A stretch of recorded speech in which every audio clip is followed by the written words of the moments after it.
Hello and welcome to the latest episode of Damien's Midweek Markets, the show where I talk about what's been going on in investment markets and what to look out for in the days and weeks ahead. Now, this week's show was turning out to be one where it was largely going to be the same as usual in terms of what's going on in equity markets.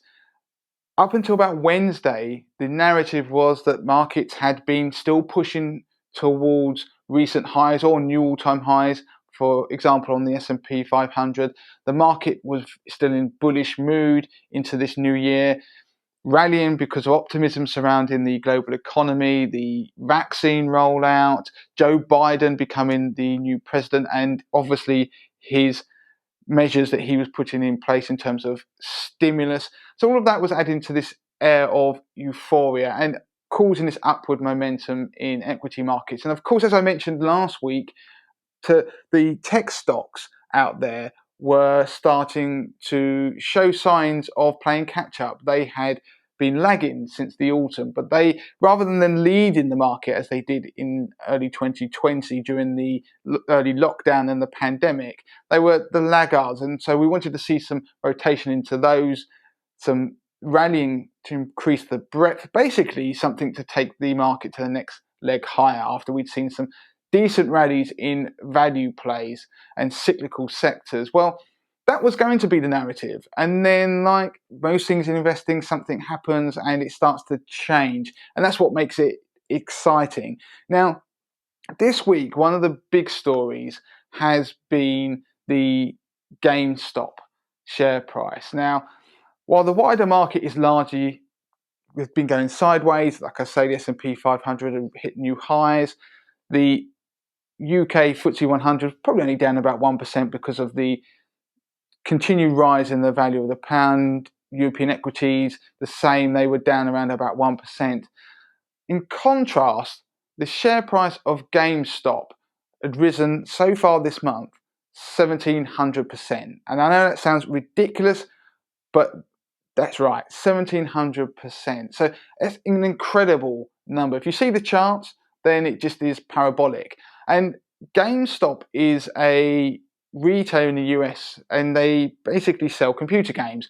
And what happened, a hedge fund came out on record to say that they were shorting this particular company, the share price of this particular company, because they felt it was in terminal decline. They have a lot of physical shops and they thought the share price was basically almost heading to zero. So they started to short the share price. So basically that means they were betting against the share price of GameStop. Now, to do that, what happens if you want to short the share price of a company, then a hedge fund will go to another large investor that owns a lot of these particular shares and they will borrow them. They will borrow them. And let's say the price is $10 per share. What they will do is they'll borrow those shares, they'll pay a fee to do so. They will get those shares, they will sell them into the market at $10, and they'll have a contract to give the shares back to the person or the company they've borrowed them from at a particular time in the future. But when they borrow those shares, they sell them, say, at $10. Hopefully for them, the price falls to, say, $5. They buy the shares back at the $5 rate. They therefore give back the shares that they'd already borrowed and they keep the difference in that share price. So you can see they can make huge amounts of money. But of course, there's some people who think that's unethical things to do, but that is markets. So they were placing large bets on this particular share price, shorting it. Now, elsewhere, Reddit obviously has lots of forums and investors on there who are quite vocal about the things that they support and they like. What's happened is that there is a Reddit users on there who started to take exception, and actually GameStop was one of their favorite shares. They liked them for whatever reason, and they started to gain almost an army of investors to battle back against this shorting tactic on this particular share price. And so with the advent of commission-free trading, it means that more and more people can do this, and they can do it very cheaply, and times they can do it and buy shares effectively with leverage. So what started as a group of investors starting to buy those shares to try and drive up the share price, it started to grow into almost a movement. And the reason they started to buy them and in effect, a David and Goliath scenario where they were trying to drive up the share price because effectively they're trying to almost bankrupt the hedge fund. Because the reason they can do it is because if they kept buying the share price and drive the share price higher, because if people buy shares, that increases the demand, the share price goes up. It becomes more and more expensive for those people shorting the market. And so what would happen, those hedge funds, in order to not go bust, they would have to start to buy shares in GameStop to be able to unwind the bets that the price was going to go lower. And so to do that, they will end up starting buying them en masse, which again fuels the overall buying in the market, which therefore pushes the price. So it's kind of a virtuous circle in terms of the share price. And what you get is a short squeeze, and it can cause the share price to rocket suddenly. That's what we've had. So retail investors have been piling into this for whatever reason, not on fundamentals, just to prove a point effectively and to fight back against Wall Street. And there is an argument that Wall Street's been doing this to people for years anyway. I mean, Wall Street will decide to maybe short a stock, and that has effectively caused retail investors, people like armchair investors, to lose money. What's happened? The retail armchair investors are fighting back. And because they've been able to do it en masse with the likes of Robinhood, which are one of the platforms that give commission-free trading, they've been able to cause this short squeeze, and they keep pushing and pushing and pushing. And what's happened is the hedge funds are trying to unravel these bets they've made, are losing huge sums of money, having to borrow money from other places, other hedge funds, to basically stay liquid or to fund these shorts to be able to keep them going. That it's causing this incredibly unusual behavior in markets. Now, you may think that it's largely irrelevant to if you're not interested in that particular stock, but what we saw is we've seen some of the largest trading volumes in markets as a result since the financial crisis in 2008.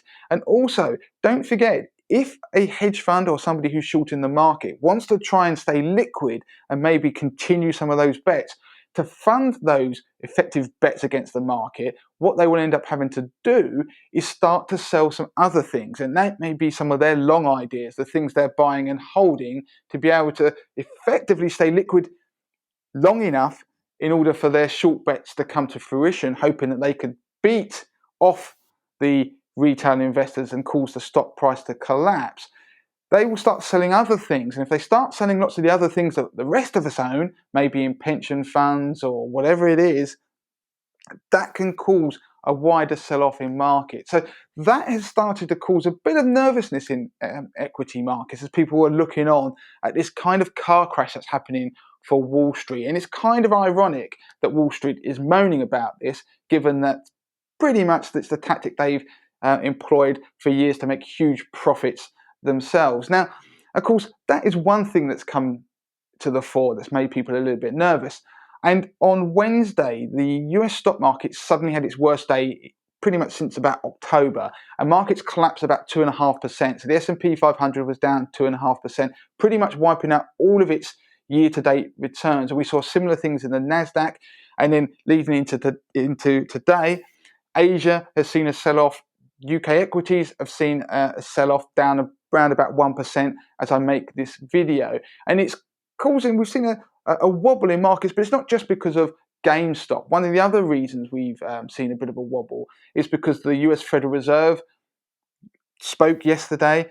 Jerome Powell was had a press conference and effectively said that the Fed wasn't rushing to print any more money, which obviously the market doesn't like, but it wasn't anything too hawkish.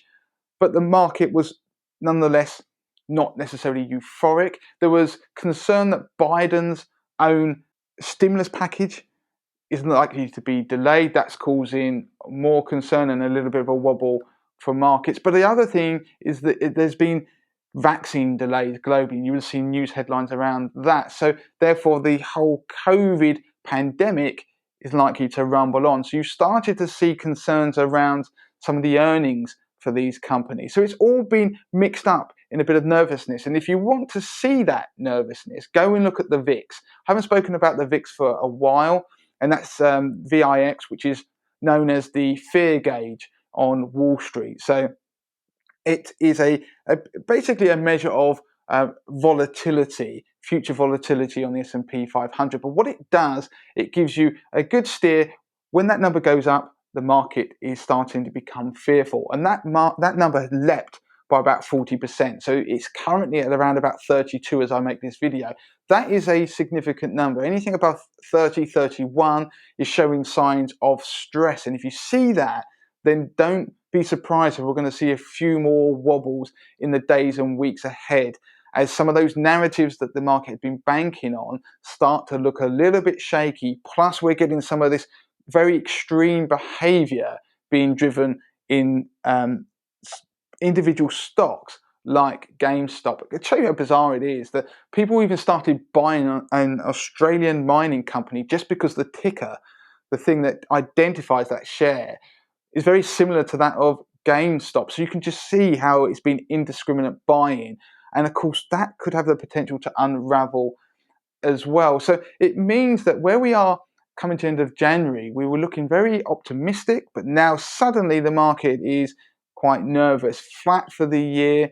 And it depends what happens in the next couple of days where January will end up. And as I'm going to talk about in my 80/20 newsletter this week, what happens in January does have some kind of impact, or based upon history, what might happen for the rest of the year. It's not a given, but it is a potential indicator. So if you're interested in that, then do sign up to my 80/20 investor newsletter. So that is it this week on Damien's Midweek Market. As ever, you can contact me, Damien at moneytothemasses.com is the email address. Twitter, moneytothemasses with the number 2.